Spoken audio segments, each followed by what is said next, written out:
नमस्कार. आज आपण अतिशय पौष्टिक आणि तितकीच स्वादिष्ट अशी पपईची कच्ची पपई जी आहे तिच्या भाजीची रेसिपी आज आपण पाहणार आहोत. त्यासाठी आपण पपई जी आहे तिचे सालं काढून घेतलेले आहे आणि कापून आतल्या ज्या बिया आणि ज्या रेषा वगैरे आहेत तर त्यासुद्धा आपण या ठिकाणी काढून घेतलेल्या आहे. आणि भाजीसाठी मी फक्त 1/4 पपई जी आहे तर ती वापरलेली आहे.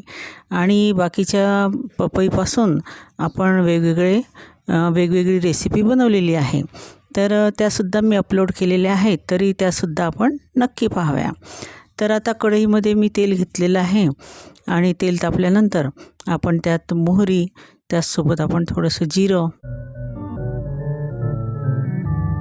हिंग, कढीपत्ता,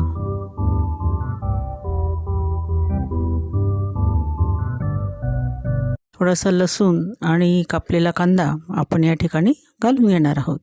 आणि कांदा परतून घ्यायचा आहे आणि त्यानंतर आपल्याला छान असे कोरडे जे मसाले आहेत तर ते यामध्ये टाकून घ्यायचे आहे.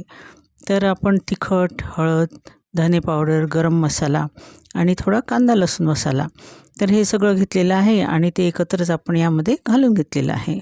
आणि छानपैकी परतून आपल्याला थोडंसं पाणी टाकून घ्यायचं आहे की जेणेकरून ते मसाले जे आहे तर ते छानपैकी शिजतील. आणि एका बाजूला आपण आता ही कच्ची पपई जी आहे तर तिचे काप किंवा फोडी करून घेणार आहोत. तर आपण पाहू शकता छान असे त्याचे काप करून घ्यायचे आहे आणि या फोडणीमध्ये आपल्याला ते टाकून घ्यायचे आहे. कच्ची पपईची भाजी यासाठी केलेली आहे की आपण रोजच्या ज्या भाज्या आहेत त्या चवीच्या भाज्या खाऊन आपल्याला कंटाळा येतो. तर थोडीशी आगळ्या वेगळ्या चवीची अशी ही पपईची भाजी आहे.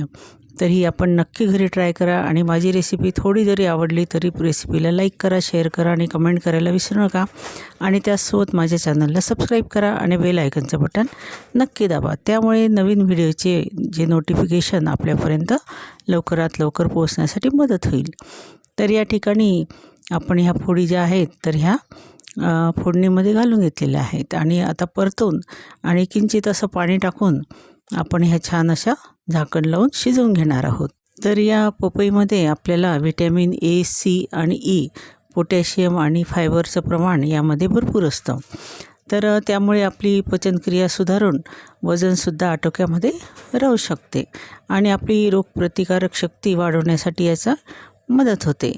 तर या पपईमध्ये पपईन नावाचा एन्झाईम जो असतो तर तो प्रोटीनला लवकर पचवण्यासाठी आणि त्याचसोबत गॅस आणि कब्ज यासारख्या समस्यांवर हे उपयुक्त असते. तर पपईन या नावाचं जे एन्झाईम आहे कच्ची पपई, अंजीर, अननस आणि किवी यामध्ये सुद्धा आढळून येते. आणि त्यामुळे आपण कच्ची पपई मिळाली तर त्याच्या वेगवेगळ्या रेसिपी नक्की ट्राय करा. याआधी मी पपईचा हलवा, त्याचसोबत पपईचे सांडगे ही रेसिपीसुद्धा अपलोड केलेली आहे, तर नक्की आपण ती पहा. आता या ठिकाणी आपण झाकण काढून पाहत आहोत की त्या फोडी शिजल्या किंवा नाही. तर थोडीशी ही फोड ही शिजलेली आहे.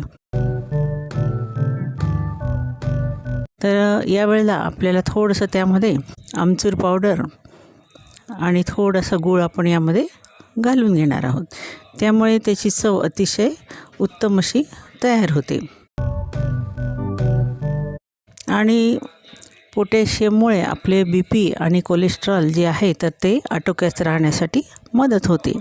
त्यामुळे अशा नवनवीन भाज्या आपण नक्की घरी ट्राय करा. आणि माझी रेसिपी आवडली की नाही हे कमेंटमध्ये नक्की कळवा. तर या ठिकाणी आपली भाजी ही तयार झालेली आहे आणि अतिशय सुंदर अशी ती डोळ्यालासुद्धा दिसत आहे आणि चवीलासुद्धा अप्रतिम अशी ती आहे. तर आपण एका पॉटमध्ये आता ती काढून घेणार आहोत आणि वरून त्याच्यावर आपल्याला कोथिंबीर टाकून घ्यायची आहे.